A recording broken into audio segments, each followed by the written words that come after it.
అటువంటి కోరహు తన మనసులో ఏమి తలంచాడంటే మా యొక్క పెదనాన్న కుమారుడేనా నడిపించేది, మా పెదనాన్న బిడ్డలేనా యాజకత్వం చేసేది, మేము కూడా యాజకత్వం చేస్తాం, మేము కూడా బలి అర్పిస్తాం, మేము కూడా ధూపం వేస్తాం అని తన మనసులో గర్వించి, తన మనసులో ఒక వ్యర్థమైన ఆలోచన చేసి, తనే కాకుండా తనతో పాటు 250 మందిని పోగు చేసుకొని మోషేకు వ్యతిరేకంగా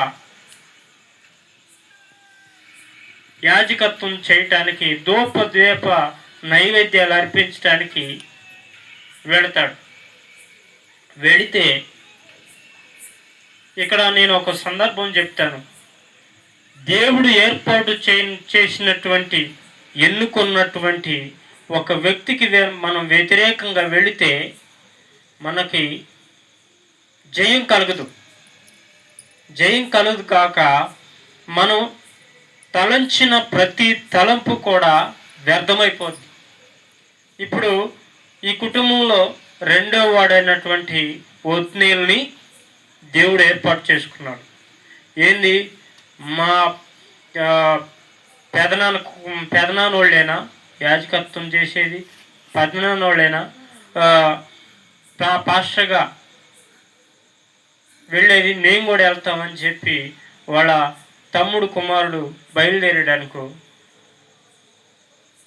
మా పెదనాన్న కాదు నేను వాక్యం చెబుతానని వాళ్ళ తమ్ముడు కుమారుడు బయలుదేరాడనుకో, అది దేవుని యొక్క ప్రణాళికలో లేదు. ఎందుకంటే ఈ కుటుంబంలో ఒత్నేలు దేవుని ప్రణాళికలో ఏర్పాటు చేయబడి ఎన్నుకొనబడ్డాడు కాబట్టి ఒత్నేల్ని పాస్టర్గా అభిషేకించారు. అతని యొక్క మాటలోనే అందరూ ఈ కుటుంబం మార్చబడాలని దేవుడు ఏనాడో ఎన్నిక చేయబడిన వ్యక్తిగా ఒత్నేలు ఉన్నాడు. కాబట్టి ఏ వ్యాపారం చేసినా, ఏ పని చేసినా చివరాఖరికి దేవుడి దగ్గర నువ్వు ప్రార్థించి నీ కుటుంబాన్ని రక్షించుకో అని చెప్పి దేవుడు ఆ బిడ్డని ఏర్పాటు చేశాడు. కాబట్టి ఆ యొక్క దేవుడు ఏర్పాటులో ఉన్నటువంటి ఒత్నీలు మాత్రమే దేవునికి సేవకుడై ఉండాలని దేవుడు ఏర్పాటు చేశాడు. అంతేకాదుగా అలాగే నేను కూడా చేస్తానని దేవుని ప్రణాళికలో లేకుండా తన తమ్ముడు కుమారుడు బయలుదేరాడనుకో, అది దేవునికి వ్యతిరేకమైంది. ఎందుకంటే దేవుడు ఏర్పాటు చేశాడు.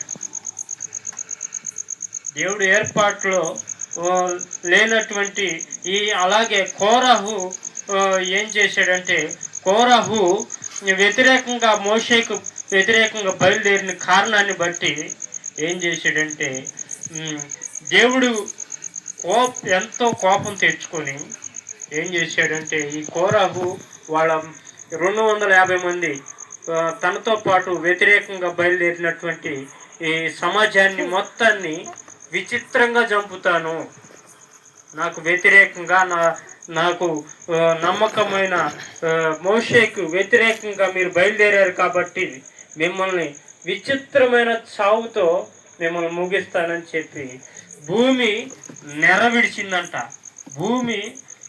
భూకంపం వచ్చిందంట చూడు. అలా భూమి నెర విడిస్తే ఆ 250 మంది తనతో పాటు బయలుదేరినటువంటి వాళ్ళు కోరహు భూమిలో కూరుకుపోయి చచ్చిపోయాడు. చచ్చిపోతే ఆ దేవుడు అలా తన యాజకునికి వ్యతిరేకంగా లేచినటువంటి ఆ కోరహు వారికి సహకారంగా ఉన్నటువంటి 250 మంది జనాన్ని భూకంపంలో భూమిలోకి పాతిపెట్టి విచిత్రమైన చావుని ఇది చేశాడు. అంటే ఇక్కడ దేవునికి వ్యతిరేకంగా ఆ, ఆ, తన దాసునికి వ్యతిరేకమైన ప్రవర్తన కలిగి లేచి ఎందుకు పనికిరానటువంటి వ్యక్తులుగా కోరాహు తన కుటుంబంలో వెలువెత్తి చూపించబడ్డాడు. అలా దేవునికి వ్యతిరేకమైనటువంటి తృణీకరించబడినటువంటి వ్యక్తిగా కోరాహు చూపించబడ్డాడు. కానీ తన కుమారుల్ని దేవుడు ఎప్పటికీ విడిచిపెట్టల. ఆ తృణీకరించబడిన కుటుంబంలో కోరహ అయితే చచ్చిపోయాడు, కానీ వాళ్ళ కుమారులు దీవించబడ్డారంట. ఎక్కడైతే నువ్వు తృణీకరించబడ్డావో, ఎక్కడైతే నువ్వు వెలివేయబడ్డావో అక్కడే నీ కుటుంబం దీవించబడాలని ఈ రాత్రి కాల సమయంలో చెప్తున్నాను. ఎలా దీవించబడ్డాడో చెబుదాం. నిర్గమకాండం 26 అధ్యాయం 24 వచనం చదువుకుంటే, కోరహు కుటుంబానికి చెందిన వాడైన సమూయేలు ప్రవక్త బ్రతికున్నామంటే మా యందు దేవునికి ఒక ప్రణాళిక ఉంది అని చెప్పి దేవుని యొక్క ప్రణాళికని సమూయేలు ఎవరో కాదమ్మా, ఈ కోరహు సంతానంలో నుంచి జన్మించినటువంటి ఒక గొప్ప ప్రవక్త సమూయేలు అంటే ఎవరు? హన్నా కుమారుడు, ఎల్కానా కుమారుడు. చిన్ననాటి నుంచి దేవుని సన్నిధిలో ఉండి దేవుడు ఎప్పుడు మాట్లాడతాడా అని ఎదురు చూసి దేవుడి దగ్గర గొప్ప ప్రవక్తగా అనేక మంది రాజుల్ని శాసించినటువంటి వ్యక్తిగా ఉన్నాడు. అయితే మోషే తన జీవితంలో ఇంకొక మనిషి మోషేని తన జీవితంలో గమనించినట్లయితే తన పట్ల దేవుడి యొక్క ప్రణాళిక ఏంటో తెలుసుకున్న వ్యక్తిగా మోషే ఉంటున్నాడు. తన జీవితంలో చూసినట్లయితే తన చిన్నప్పుడు ఒక రాజుగారు ఒక ఆజ్ఞ వేశాడు. చిన్న పిల్లలైనటువంటి 3 సంవత్సరాలు మించకుండా ఎవరైతే ఉన్నారో మగ పిల్లలైన వారిని సంహరించండి, రాజుకు వ్యతిరేకంగా ఉన్నారు కాబట్టి ఆ 3 సంవత్సరాల పిల్లల్ని చంపేయమని రాజు ఆజ్ఞ. అయితే ఆ మోషే తల్లి 3 సంవత్సరాలు కూడా ఆ బిడ్డని కాపాడిందంటే చిన్నపిల్లడు ఏదన్నా పాలు ఆకలైందనుకో ఏం చేస్తాడు? అమ్మ నాకు పాలు అవుతున్నాయి అమ్మా, ఆకలి అవుతుందమ్మా అని చెప్పి పిలుస్తాడా? లేదు. 1, 2 తను వేసుకున్న డైపర్లో కూర్చున్నాడు అనుకో, అమ్మా నాకు డైపర్ మొత్తం పాడైపోయిందమ్మా అని చెప్పి పిలవగలుగుతాడా? ఒకటే ఆలోచన, ఒకటే కేక. ఏ కేక? అమ్మా అని కూడా పిలవడు. ఏడుపే తన ఆయుధం. అట్లా ఏదొచ్చినా ఏడుపుతోనే తనకి జవాబు, తన తల్లిని దగ్గర చేసుకునేటువంటి చిన్నపిల్ల మనస్తత్వం. కాబట్టి ఆ చిన్నపిల్లడైనటువంటి మోషే 3 సంవత్సరాల దాకా కూడా ఏడుపు అనేది రాలేదంట. 3 సంవత్సరాలు ఏడవలేదంటే నాకే ఆశ్చర్యం వేసింది. అయితే అలా 3 సంవత్సరాలు కూడా ఏడవకుండా ఉన్నాడు. ఇక మోషేని తల్లి దాచిపెట్టలేకపోతుంది. 3 సంవత్సరాల్లో కనుక ఒక కేక ఏడుపు కనుక వినపడినట్టయితే ఏం జరిగేది? ఆ రాజభటులు వచ్చినప్పుడు కేక వినపడితే మోషేని ఎత్తి పడేసి కత్తితో 2 భాగాలు చేసి చంపేసేవాళ్ళు. 3 సంవత్సరాలు ఏడవకుండా మోషే ఉన్నాడు. అందుని బట్టి దేవుని యొక్క ప్రణాళిక ఏందో మోషే పట్ల దేవుని ప్రణాళిక నెరవేర్చాడు. అంతేకాదు కానీ నైలు నదిలో జమ్ముపెట్టులో ఉంచాడు. జమ్ముపెట్టులో వదిలిపెట్టిందనమాట. తను పెంచలేక 3 సంవత్సరాలు కాపాడిన తల్లి జమ్ముపెట్టులో వదిలిపెట్టి నైల్ నది వదిలిపెట్టింది. ఆ నైల్ నది యొక్క ప్రత్యేకత ఏంటంటే, నైల్ నది యొక్క ప్రత్యేకత అక్కడ నైల్ నదిలో మొసలి కాదు, మొసళ్ళు కొన్ని వేల మొసళ్ళు ఉంటాయి. నైల్ నదిలో జమ్ముపెట్టులో వదిలిపెట్టినటువంటి ఆ చిన్న బాబుని, మోషేని, ఏ మొసలు వచ్చైనా తినేయచ్చు కదా.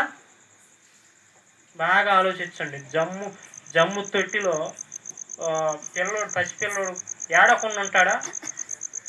ఏడకుండా ఉన్నాడుగా.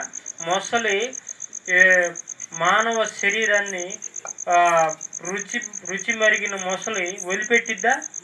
కానీ మోషేకి ఏ దెబ్బ తగలకుండా, ఏ మొసలి తినకుండా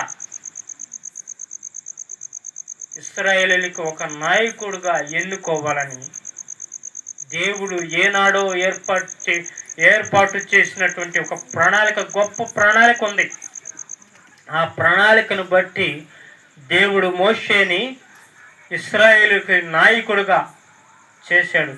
తన బాల్యంలో భటుల చేతులు కత్తివాత కానీ, నైల్ నదిలో మొసళ్ళ నోటికి కానీ అప్పగించకుండా దేవుడు మోషేని రక్షించి గొప్ప ప్రణాళికను ఏర్పాటు చేశాడు.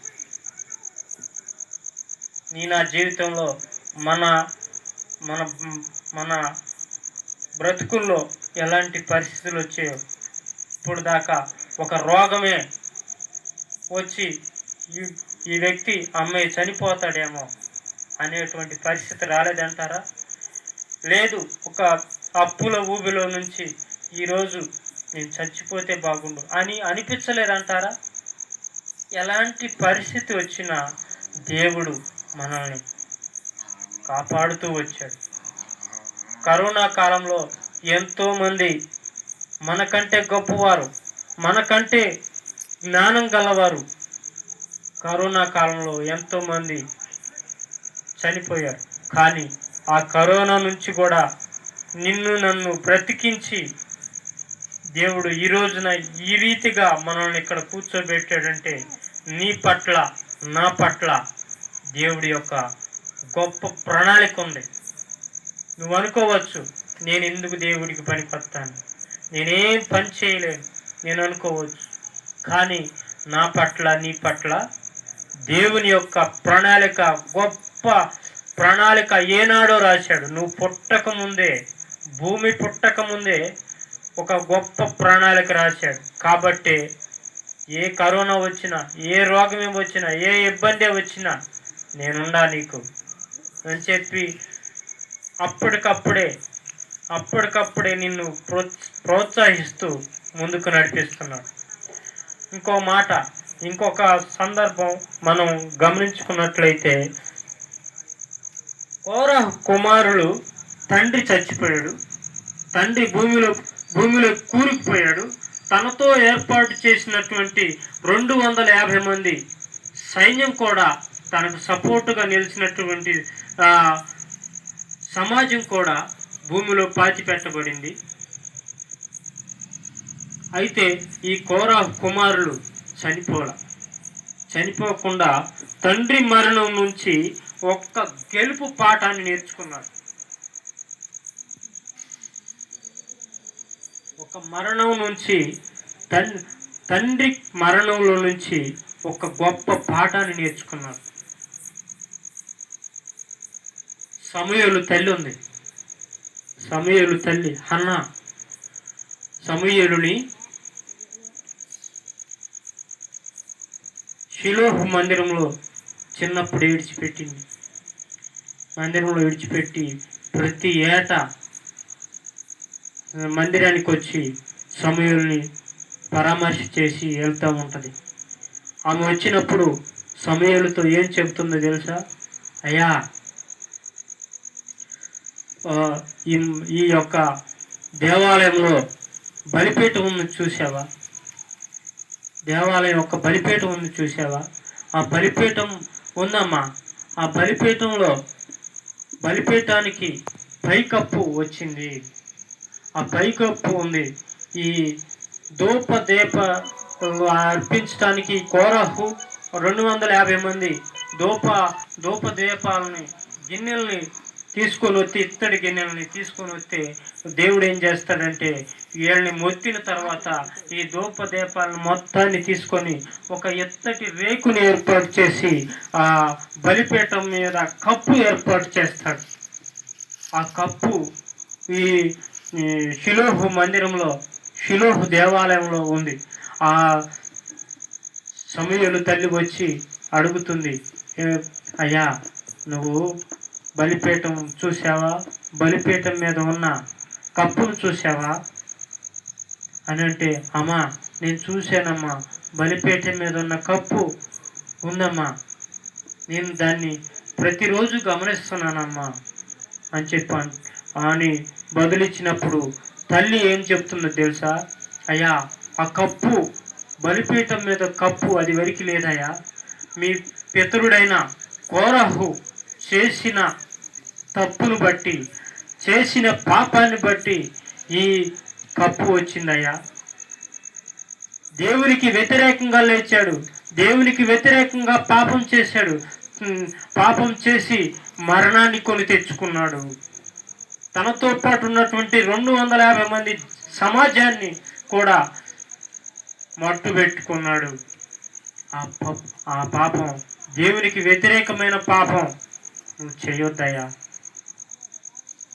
ప్రతిరోజు పాపం చేయకుండా నిన్ను నువ్వు కడుక్కోయా అని చెప్పి షిలోహు మందిరంలోకి వచ్చినప్పుడల్లా, తన కుమారుని సందర్శించడానికి వచ్చినప్పుడల్లా, తన కుమారుని పరామర్శ చేయటానికి వచ్చినప్పుడల్లా తన తల్లి అయిన హన్న సమూయేలుకి చెప్తూ ఉంటుంది, అవును మన కుటుంబంలో మన తల్లిదండ్రులు చేసినటువంటి తప్పులు, తండ్రి తాగుడుకు బానిస అయితే ఆ తండ్రి తాగుడు బానిసత్వాన్ని చూసి పిల్లలు కూడా నేర్చుకుంటున్నారేమో. తండ్రి చేసినటువంటి తప్పిదాలే పిల్లలు కూడా అలవాటు చేసుకుంటున్నారేమో. తండ్రి సిగరెట్ తాగితే పిల్లలు కూడా తాగుతూ ఉన్నారేమో. ఒకసారి నువ్వు నేను గమనించుకుందాం. ఈ కోరహు కుమారులు తన తండ్రి మరణాన్ని బట్టి ఒక గెలుపు పాఠాన్ని, తండ్రి మరణంలో ఒక గొప్ప పాఠాన్ని నేర్చుకుంటున్నాడు. అవును, నా తండ్రి చేసినటువంటి తప్పును బట్టే కదా మేము అవమానించబడింది, మా తండ్రి చేసినటువంటి పాపాన్ని బట్టే కదా జనులు మొత్తం మమ్మల్ని తృణీకరించింది. మేము అలా చేయకూడదు, మేము అలా నడవకూడదు, మేము దేవునికి వ్యతిరేకమైన పనులు చేయకూడదు అని చెప్పి కోరహు కుమారులు గెలుపు పాఠాన్ని నేర్చుకున్నారు. అయితే ఈ రోజున దేవునికి వ్యతిరేకమే కాదు, కానీ నీ తండ్రికి తల్లికి వ్యతిరేకమైన పనులు చేస్తూ ఈ కుమారుడు ఈ కుమార్తె నాకు పుట్టకపోతే బాగుండు అని అనుకునే విధంగా ఏ కుమార్తె కుమారుడు ఉంటున్నాడో ఒకసారి మనల్ని మనం గమనించుకుందాం. హైదరాబాదులోనూ రీసెంట్గా ఒక సంఘటన జరిగింది. తల్లి ప్రతి ఇంట్లో ఆ ఇంట్లో పాచి పని చేస్తూ ఉంటుంది. తండ్రి ఆటో రిక్షా నడుపుకుంటూ ఉంటాడు. అయితే తనకు ఒక కుమార్తె చిన్ననాటి నుంచి షుగర్ వ్యాధితో బాధపడుతుంది. కుమారుడైతే యవ్వనస్తుడిగా పెరిగి పెద్దవాడయ్యాడు. అమ్మా నాకు మంచి ఐఫోన్ కావాలని టార్చర్ పెడతా ఉన్నాడు తల్లిదండ్రుల్ని. నాకు మంచి ఫోన్ కొనిపెట్టు అని చెప్పి టార్చర్ పెడతా ఉన్నాడు. అయితే ఎట్లో డబ్బున్న వారి దగ్గరకు పోయి వాళ్ళు తన తాహతకు మించి కూడా ఒక మంచి ఫోన్ ఐఫోన్ కొని పెడితే ఇక చదువు లేదు, ఏం లేదు. పొద్దుగూకులు ఆ ఫోనే చూస్తూ ఉన్నాడు. ఫోనే చూస్తూ ఉంటే తల్లి అంది, అయ్యా పొద్దుగూకులు ఈ ఫోనే చూస్తుంటే పని చేయక చదువుకోక ఏం చేస్తావురా, పొద్దుగూకులు ఈ ఫోనేనా అని చెప్పి అన్న ఒక గద్దింపుకి ఏం చేశాడు, ఆ విలువైన ఫోన్ని ₹1,00,000 పెట్టి ఫోన్ కొని పెడితే ఆ ఫోన్ని ఏం చేశాడు, ఇసిరి నేలకేసి కొట్టాడు. ₹1,00,000 ఫోన్. వాళ్ళు చేసుకునే వృత్తి ఏంటి? తండ్రి ఏమో ఆటో వేస్తాడు, తల్లి ఏమో పాచి పని చేస్తూ తన తాతకు మించి కూడా తన కుమారుడు కోరిన కోరికను తీర్చాడు. కానీ కుమారుడు ఏం చేశాడు, ₹1,00,000 విలువైన ఆ ఫోన్ పగలగొట్టేశాడు. సరే, అది అలా గడిచిపోయింది. రేపు వచ్చే దసరా కల్లా నాకు 2,50,000 అయినటువంటి బైక్ని నాకు కొనిపెట్టకపోతే నేను చనిపోతాను అని చెప్పి వాళ్ళ తండ్రిని తల్లిని టార్చర్ పెడుతూ ఉన్నాడు.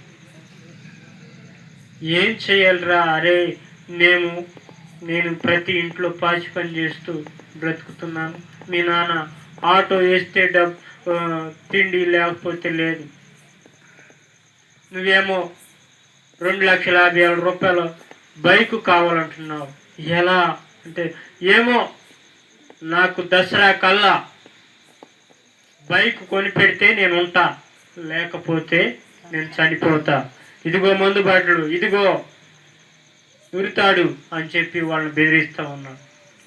చివరాఖరికి ఏం చేశారో ఏమో కానీ వాళ్ళు తన కుమారుడు కోరినటువంటి బైక్ని తెచ్చిచ్చారు. తెచ్చిచ్చిన 3వ రోజు ఫాస్ట్గా వెళ్ళాడు, బైక్ వేసుకొని జలసాగా వెళ్ళాడు. ఫాస్ట్గా వెళ్ళి దేనికో గుద్దుకొని చనిపోయాడు. బైక్ కావాలి నేను చనిపోతా అన్నాడు. బైక్ కొనిచ్చిన కోరిక నెరవేర్చుకున్నాడు. కానీ తల్లి తండ్రికి తీరని శోకాన్ని మిగిల్చారు. అలా నీ తల్లికి తండ్రికి వ్యతిరేకమైన కార్యకలాపాలు చేస్తూ ఈ కుమారుడు ఈ కుమార్తె ఉండకపోతే మాకు ఎంత మేలు జరిగేది అనే విధంగా ఉంటున్నావా? దేవుని యొక్క ప్రణాళికలో ఉంటూ నువ్వు నేను దేవుణ్ణి మహింపరిచేవారుగా ఉంటున్నాము. ఈ కోరహు కుమారులు ఏం చేస్తున్నారు? తండ్రి మరణంలో కూడా గెలుపు పాఠాన్ని మేము ఎలా గెలవాలి, మేము ఎట్లా గొప్ప కీర్తిని తెచ్చుకోవాలి అని ఆలోచిస్తున్నారు. అంతేకాదు కానీ కోరహు కుమారులు అనేవాళ్ళు 11 కీర్తనలు రాశారు. ఎన్ని కీర్తనలు? 11 కీర్తనలు. దావీదు రాసినటువంటి కీర్తనలే కాదు, బైబిల్లో ఉంది, కీర్తన గ్రంథంలో ఉంది. కోరహు కుమారులు రాసిన కీర్తనలు కూడా ఉన్నాయి.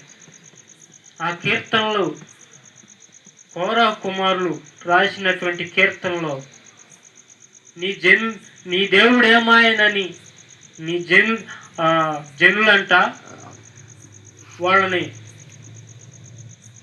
గేలి చేస్తూ ఉన్నారంట.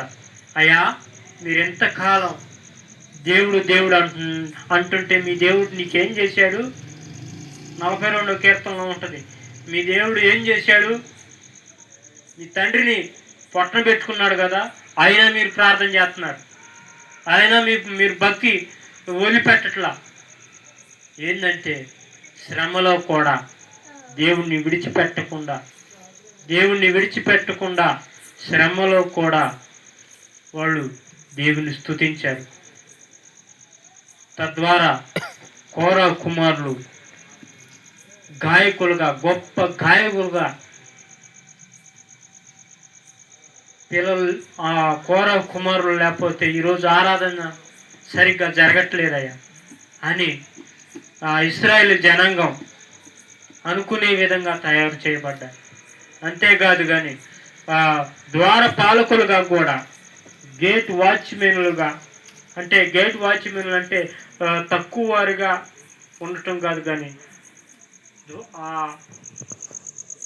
ఒక ఒక గొప్ప ప్రత్యేకమైన పాత్రలుగా ఎన్నుకొనబడి అనేక మంది చేత కోరా కుమారులు కొనియాడబడ్డారు. ఈ రాత్రి కాల సమయంలో ఈ లేఖన భాగాల ద్వారా మీకేం చెప్తున్నానంటే, మన పితరులు అవలంబించిన లక్షణాలను, అవలంబించిన అలవాట్ల నుంచి మనం ఒక పాఠాన్ని నేర్చుకోవాలి. మన తల్లిదండ్రులు బీడీలు తాగేవాళ్లే కావచ్చు, సారే తాగేవాళ్లే కావచ్చు, వ్యర్థమైన మాటలు మాట్లాడేవాళ్లే కావచ్చు, ముసలం ముచ్చట్లు చెప్పేవాళ్లే కావచ్చు. కానీ మేము అలా ఉండకూడదయ్యా, మేము అలా జీవించకూడదయ్యా. మేము నిత్యము నీ సన్నిధిలో మోకరించి ప్రార్థించి ఒక ఆశీర్వాద కుటుంబంగా, ఒక ఆశీర్వాదమైనటువంటి బిడ్డలుగా మా తరం నిలబడాలయ్యా అని చెప్పి మనలో మనం తీర్మానించుకొని నిలబడినట్లయితే మన కుటుంబాలను, మన వ్యక్తిగత జీవితాలను, ఈ దేశానికి, ఈ రాష్ట్రానికి, ఈ గ్రామానికి మనం తలమాలికలుగా చేయాలని దేవుడు తలుస్తూ ఉన్నాడు. అటు పిలుపునందుకొని నీవు నేను నిలబడినట్లయితే మనం గొప్ప పాత్రలుగా, కోరా కుమారులు ఎట్లాగైతే ఒక గొప్ప ఆరాధికులుగా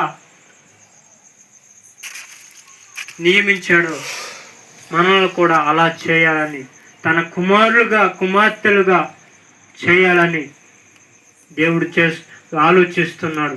ఆ పిలుపునందుకొని మనం కూడా అలా మార్చబడాలని కోరుకుంటూ నా మాటలు ముగిస్తున్నా. దేవుడు ఇటు మాటలు దీవించునుగాక. ఆమేన్.